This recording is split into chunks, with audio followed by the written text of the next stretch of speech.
meeting to order. Roll call, everybody sit for Bill King. Disclosure of your interest committee now or appoint the meeting. I have Allison moving the agenda, seconded by Jeannie. Adopted as presented, all in favor? It's carried. And we get into the business. Suzanne.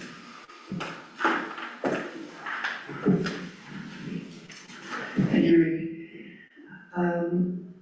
So on April 9th, we got the letter from the Ontario government that they've proposed a further expansion of strong mayor powers to 169 additional municipalities, and it would become effective as of May 1st. The idea is that it is to support key provincial priorities, to accelerate housing construction, expand transit, and build other infrastructure. The ministry is accepting comments on this until the 16th of April, so Wednesday of this week. Within that 169 additional municipalities, obviously the township of Lanark Highlands is listed as one, as well as the town of Carleton Place, Mississippi Mills, Stroudsburg, Smith Falls, and Tay Valley Township. So several of our neighboring municipalities, including Smith Falls and Tay Valley, have scheduled special meetings or have allocated time and agendas to review the proposal from the province and seek direction from their respective councils. And within the staff report, we have attached the associated reports from those municipalities for your review. The county is also organizing an information session for clerks and CAOs with Tony Fleming. I believe the scheduled date for that is May 2nd.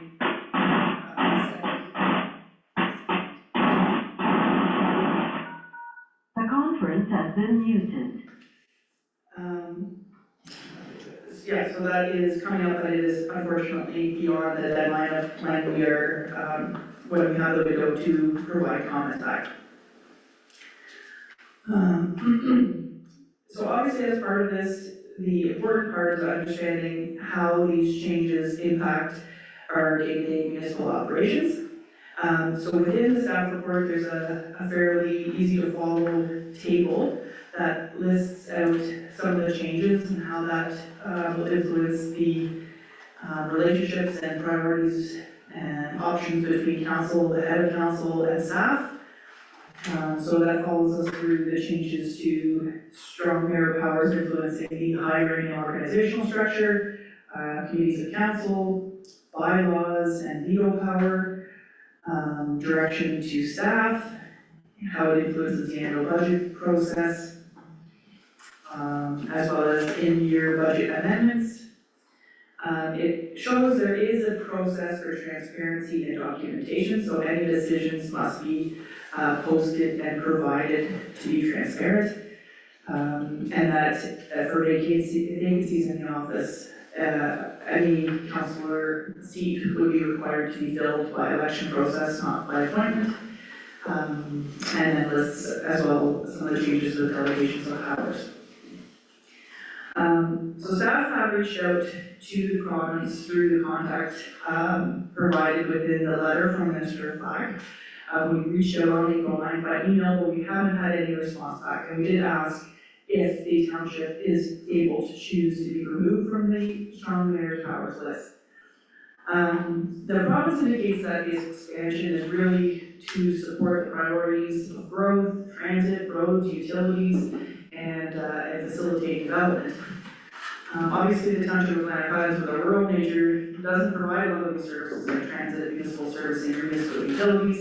And our past 3 years of total new home starts have ranged from 18 to 22 as a peak in 2022 over the last few years. We believe that the sole reason that our township is on the list is because it has 6 or more councillors, and that seemed to be the threshold of which we were included into this. And it's our understanding that we don't believe we'll be required to commit to a housing target, which had been required in previous expansions of the strong mayor powers. The Association of Municipal Clerks and Treasurers has provided a lot of research and background on the strong mayor's process since it was first implemented in 2022. So there is some additional background on that attached to the The staff report, but in general, that association is advocating, in opposition to the strong air legislation. But tonight, staff is seeking council direction, in order to provide comments back to the ministry prior to the deadline. We have listed some of the financial implications, although they aren't dollars and cents implications. There is an understanding that although there's no direct financial costs known today, there could be impacts over time with this new process implemented, so relating to staffing and HR, as well as council and staff time, and also legal costs and required training. But other than that, we are asking council tonight whether they would like to go with option one, to express opposition or request not to be designated, or to submit comments in another form to the province. The third option would be to take no position at this time. So I open it up for discussion. Katie? Thank you. So I'm not in favor of it, obviously. Well, maybe not obviously, but I'm not in favor of utilizing this. And here are my reasons why. Today, I was reading a report on Municipal World, and they were talking about this subject and how, and it's in your report, Suzanne, so I was really glad to see that apparently the AMCTO has been tracking for 2 years, and it's not, the numbers do not justify that it's speeded up the process in building any housing. I think what holds back progress around housing is not necessarily, is usually lack of finances, it's not bureaucracy, so this is, I think it's not a relevant point. Old adage, power corrupts, not to say that, our mayor is corrupt, but I think it's an overreach, and I was in meetings today, elsewhere, and I spoke to a councillor from Ottawa who was privy to the first ideation of this strong airs, and at that time, they had the option of opting out, and he asked me, because he hadn't seen this second blush, or third blush actually, and I said, I really don't know. So when I read your report that you haven't had an answer back, that kind of thought, oh, okay, so maybe there is an option, but we don't know that. So if there is, that would be my first choice, is to opt out of it. So I was reading the story about what happened in Aurelia, and I think that's got a lot of people talking about how the power was abused. It was circumvented, it was given for one reason, but circumvented, and there was a dismissal of staff, and so, again, that just raises people's hackles that, you know, one person can arbitrarily decide to let the CAO go and then put in whoever they wanted without consultation with anyone. So I just think this is a bit of an overreach, and I'm definitely not in favor of it. Yeah, not only really, but Mississauga, I heard they used it 5 or 6 times, whoever got in after Lonnie Crombie, 5 or 6 times the first week, for similar circumstances, and you're certainly right, the abuse is probably what we're going to hear more. There was talk, I think it was Courtney or Ajax. Now, whether this had anything to do with their enhancement of some more growth, I think it was somewhere down in the area too, but they really want to credit it to that to make it look good, because it was probably going to happen anyway. Ron? Thank you, through you, Chair, yeah, I'm 100% against. The more I read of it, the more it's just a complete, absolute abuse of power. And the old saying that absolute power corrupts absolutely, well, this has the potential to be catastrophic for a lot of municipalities. I don't see anywhere in here that talks about housing. And I looked at any of the examples of people that have used it, have not used it about housing and advancing housing at all. I don't see any roadblocks that we're throwing up in the township to prevent housing, and I think we should also put out a strong statement to the public that says that we are not in favor of this. This is not any of our doing. We did not ask for this. It was The only reason we got it is because we have a certain amount of counselors, and that's what the criteria was when we set it out. Drummond North Elmslie beside us is not on the list because they don't meet the threshold, the Tay Valley is, so, yeah, I just can see this being an absolute nightmare, so I'm 100% against. Bring it. Thank you, Chair.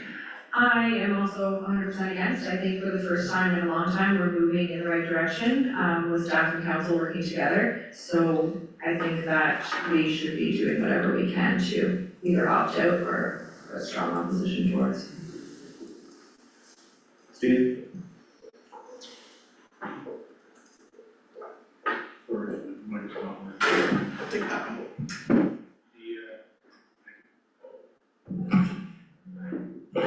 I don't know if we're gonna get an option to opt out, but certainly not using if it's given to us or for us status.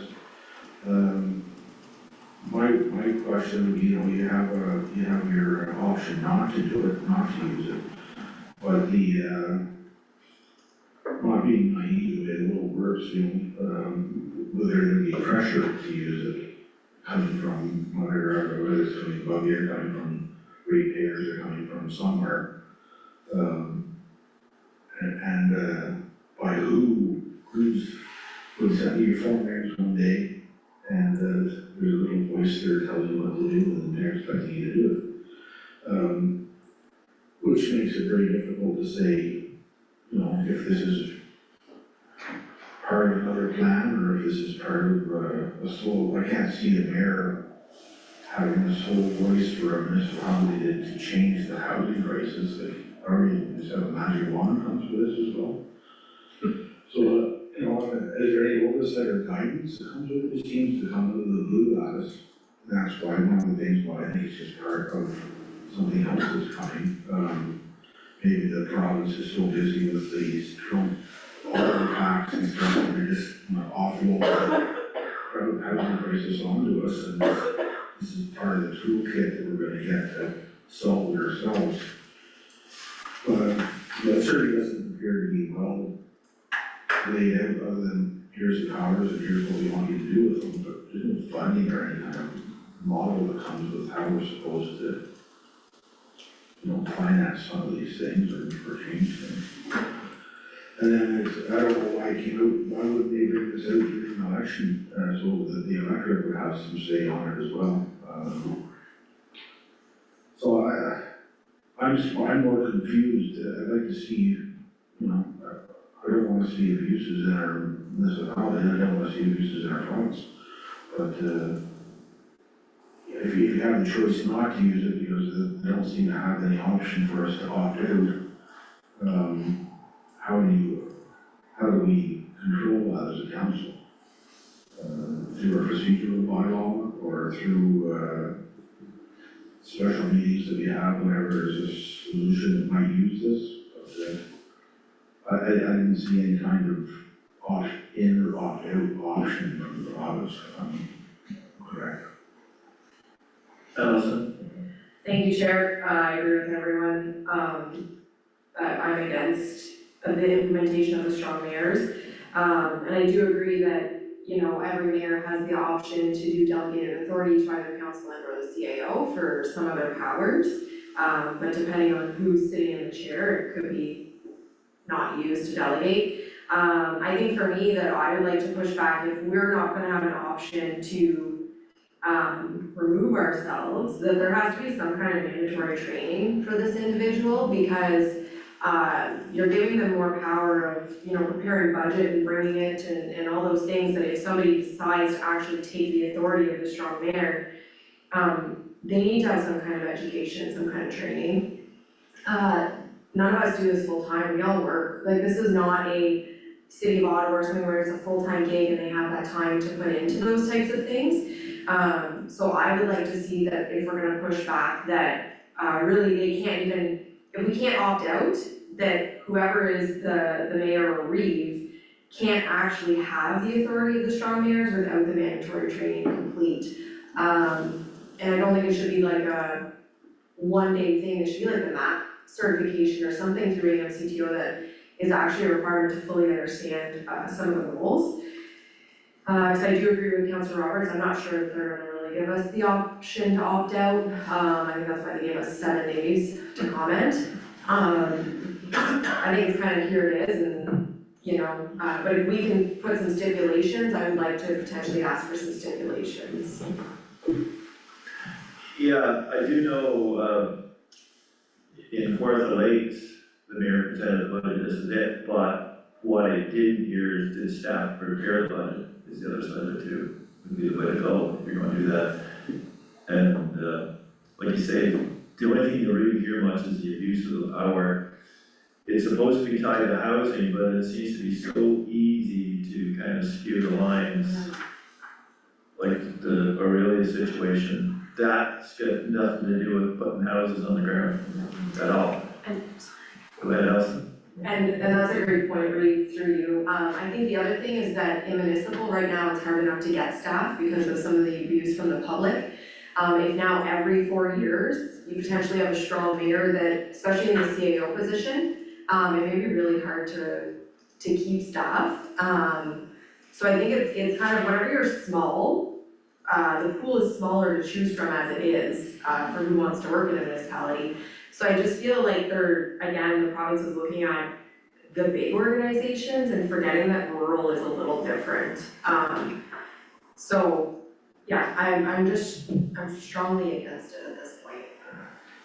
Ron? And thank you, but just to Councilor Roberts' point, I know you mentioned something about the bylaw, passing the bylaw, but that's one of the powers that the strong mayor has, is he can override the bylaw, which is extremely dangerous.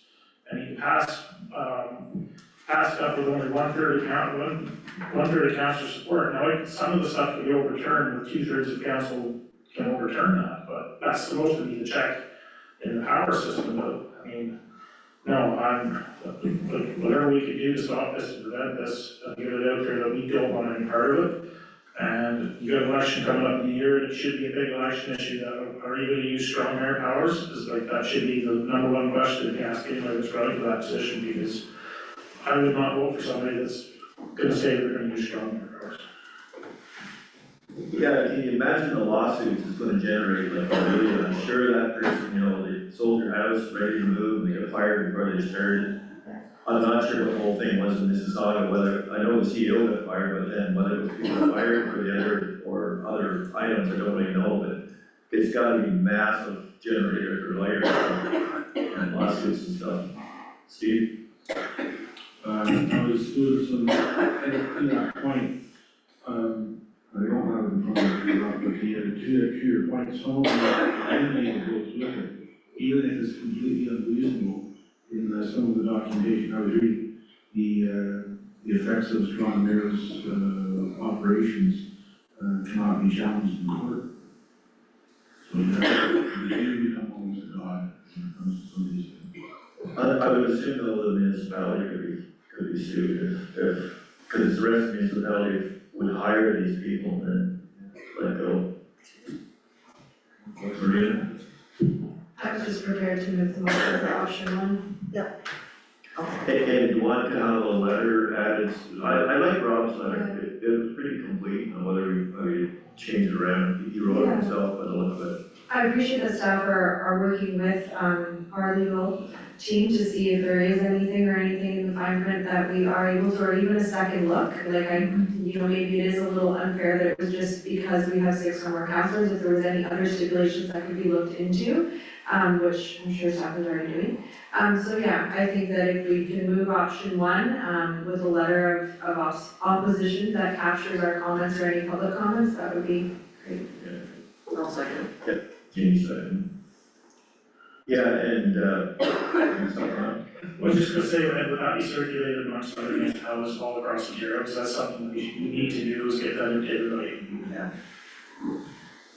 the negative. Sorry, through you, Chair, I would imagine that, the clerk's offices around, the province will be inundated with similar, letters post 16th. So we will start to see them on our agenda. Yeah, I'm thinking the one negative, they could pull back some of your ONPF, would be the one potential that they could there's no mention of funding to assist. So, anything else? Moved and seconded, I have a motion by Allison, that the council of Berkshire and Town of Atlantic County receive a report and accompanying resources for review and discussion. And further, the council provide any comments, feedback to staff or inclusion and submission to the province. That's the motion that Rena, is there anything else you want to add to that motion? That Rena was, Option one, yeah, With comments. with comments. yeah. So we'll change the mover and seconder on that one, I guess. Got all that? So then for the confirmation bylaw, me moving it, Ron seconding it, the. We need to vote. And so it's me moving the confirmation bylaw, seconded by Ron, the bylaw of 2025-1960 being a bylaw confirming proceedings to council meeting held in April 2025, read first and third, on short, passed and signed by the reader and CEO clerk. All in favor? Carried. Adjournment, Ron and Jeannie, all in favor? We're done. Alright, you can make your next meeting with Maria.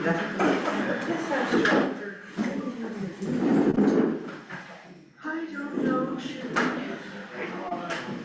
Okay, so I'm gonna register you girls. Thank you. Was that 5:30? Yeah. Yeah.